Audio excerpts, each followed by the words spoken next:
অবহেলা কি জানেন?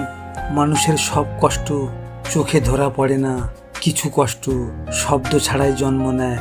অবহেলার ভেতর দিয়ে অদ্ভুত ব্যাপার হলো কঠিন কথার আঘাত অনেক সময় মানুষ ভুলে যেতে পারে, কিন্তু যাকে একসময় গুরুত্ব দেওয়া হতো তার কাছ থেকে ধীরে ধীরে গুরুত্ব হারিয়ে ফেলার অনুভূতিটা সহজে মুছে যায় না।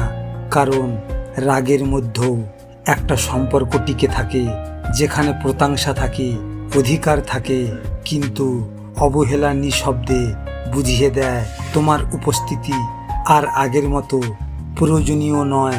সম্পর্ক ভাঙার শব্দ খুবই কমই শোনা যায়। প্রথমে উত্তর দিতে দেরি হয়, তারপর কথা ছোট হয়ে আসে, খোঁজ নেওয়া কমে যায়, সময় দেওয়ার ইচ্ছেটাও হারিয়ে যায়।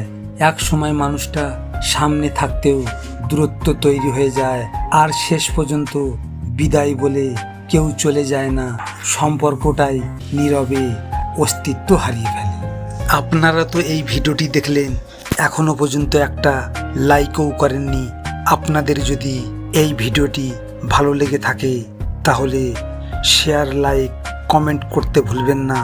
আর হ্যাঁ, নিজের খেয়াল অবশ্যই রাখবেন, কারণ এটা স্বার্থের পৃথিবী। এখানে নিজের খেয়াল নিজেকেই রাখতে হয়, অন্য কেউ রাখবে না। দেখা হচ্ছে পরের ভিডিওতে। ভালো থাকবেন, সুস্থ থাকবেন।